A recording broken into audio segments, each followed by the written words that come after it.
तो बात है साल 1915 की। सोचिए, साउथ अफ्रीका से एक शख्स भारत की जमीन पर कदम रखता है। पर यह कोई मामूली वापसी नहीं थी। नहीं, ये तो सफर की शुरुआत थी जो आगे चलकर हिंदुस्तान का पूरा इतिहास बदलने वाला था। और ये शख्स कौन थे? ये थे मोहनदास करमचंद गांधी।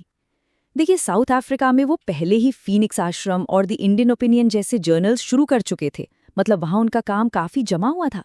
लेकिन अब वो अपनी ही मातृभूमि को, अपने देश को नए सिरे से खोजने और समझने के लिए लौटे थे। तो सवाल ये उठता है कि वो इंसान जो आगे चलकर पूरे देश को आज़ादी दिलाएगा, उसके भारत में पहले कदम, वो पहले सबसे ज़रूरी कदम क्या थे? इसी सवाल के इर्द गिर्द आज की हमारी ये पूरी चर्चा घूमेगी। चलिए, महात्मा बनने से पहले के उन शुरुआती सालों में चलते हैं, जब वो भारत की ज़मीन को, यहाँ के लोगों को समझने की कोशिश कर रहे थे। तो जब वो भारत आए तो उनका पहला फेज कैसा था? क्या वो आते ही एक नेता बन गए? नहीं, बिल्कुल नहीं। वो एक लीडर की तरह नहीं, बल्कि एक स्टूडेंट की तरह आए थे। एक ऐसा स्टूडेंट जिसका एक ही मकसद था, भारत को देखना, सुनना और बस समझना। और ये जो अप्रोच थी ना, ये उनकी अपनी नहीं थी। ये सलाह उन्हें दी थी उनके पॉलिटिकल गुरु गोपाल कृष्ण गोखले ने। उन्होंने साफ साफ कहा था, भारत में पहला साल सिर्फ देश को समझने में लगाओ, कान खुले रखो पर मुंह बंद। सोचिए कितनी बड़ी बात है। और इसी एक सलाह ने 1915 में गांधी जी के पूरे नजरिए को शेप दिया। तो फिर उन्होंने किया क्या? क्या वो पॉलिटिक्स में कूद गए? नहीं, गोखले जी की सलाह मानकर उन्होंने पूरा एक साल सिर्फ और सिर्फ भारत घूमने में लगा दिया। मतलब सिंध से लेकर रंगून तक, बनारस से लेकर मद्रास तक, लिटरली देश का कोना कोना छान मारा। मकसद बस लोगों से मिलना, उनकी असली हालत को अपनी आंखों से देखना। और इसी यात्रा से, इसी तजुर्बे से उनकी शुरुआती फिलॉसफी बनी। तो उनका मूल मंत्र क्या था? क्या वो बड़े बड़े आंदोलन करने आए थे? नहीं, उनका फोकस था कंस्ट्रक्टिव वर्क पर, रचनात्मक कार्य।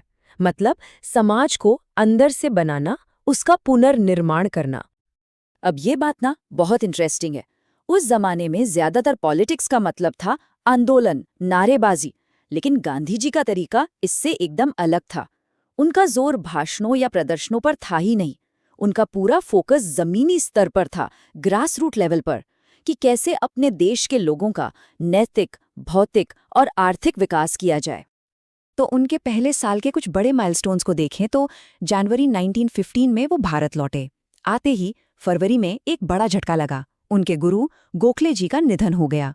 और फिर मई में उन्होंने अहमदाबाद में साबरमती आश्रम की नींव रखी।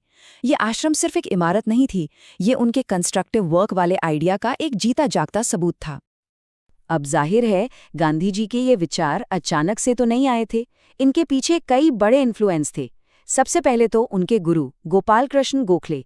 फिर एक किताब थी जॉन रस्किन की, अनटू दिस लास्ट, जिसने उन पर गहरा असर डाला।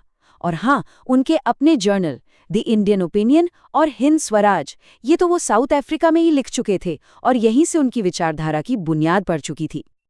अच्छा, तो पूरा एक साल देश को समझने के बाद गांधी जी ने धीरे धीरे पॉलिटिक्स में अपने पहले कदम रखे। लेकिन यहाँ भी बहुत संभलकर, बहुत सोच समझकर। तो उनका पहला पॉलिटिकल मूव क्या था? वो था गिरमिटिया मजदूरी के सिस्टम के खिलाफ आवाज उठाना। अब ये देखिए, ये कदम ही बताता है कि वो किसी बड़े फैले हुए आंदोलन का हिस्सा बनने की बजाय एक खास फोकस्ड मुद्दे पर काम करना पसंद कर रहे थे। तो ये गिरमिटिया मजदूरी आखिर थी क्या? देखिए, ये एक तरह की बंधुआ मजदूरी ही थी। एक ऐसा सिस्टम जिसमें भारतीयों को कॉन्ट्रैक्ट पर काम करने के लिए देश से बाहर भेजा जाता था। गांधी जी ने इसी सिस्टम को खत्म करने के लिए अभियान चलाया। और यहाँ उनकी स्ट्रैटेजी साफ दिखती है। उन्होंने उस वक्त के जो बड़े पॉलिटिकल मूवमेंट थे, जैसे कि होम रूल लीग, उससे खुद को बिल्कुल अलग रखा। बल्कि एक और बात, गोखले जी की जो सर्वेंट्स ऑफ इंडिया सोसाइटी थी, उसमें बाल गंगाधर तिलक के विरोध की वजह से उन्हें एंट्री तक नहीं मिली थी। तो ये जो कोट है ना, ये उनकी उस वक्त की पोजीशन को एकदम परफेक्ट तरीके से बताता है। मतलब 1917 की शुरुआत तक गांधी जी कोई माने हुए पॉलिटिशियन नहीं थे। वो एक सोशल वर्कर थे, एक फ्रीलांस उपदेशक थे जो बस भारत की नब्ज पकड़ने की कोशिश कर रहे थे। चलिए अब फटाफट से वो सारे की पॉइंट्स रिवाइज कर लेते हैं जो एग्जाम के नज़रिए से बहुत बहुत ज़रूरी हैं। तो कौन कौन से नाम और उनकी भूमिकाएं याद रखनी है? सबसे पहले मोहनदास के गांधी 1915 में लौटे और कंस्ट्रक्टिव वर्क पर फोकस किया। फिर गोपाल कृष्ण गोखले, उनके पॉलिटिकल गुरु, जिन्होंने 1 साल चुपचाप देश को देखने की सलाह दी।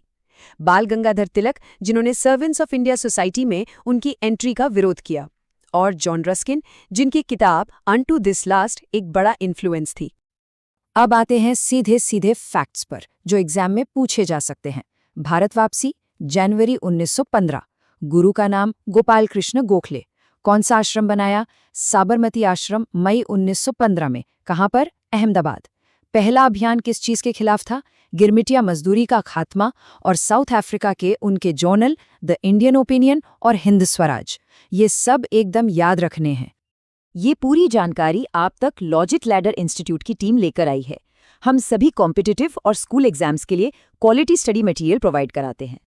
तो आखिर में एक सवाल के साथ इसे खत्म करते हैं। ये जो 1 साल था, 1 साल की खामोशी, 1 साल का ऑब्जर्वेशन, ये असल में एक आने वाले तूफान की, एक क्रांति की नींव रख रहा था। तो सोचिए, गांधी ने उस 1 साल में ऐसा क्या देखा होगा, ऐसा क्या समझा होगा जिसने भारत की किस्मत को हमेशा हमेशा के लिए बदल दिया।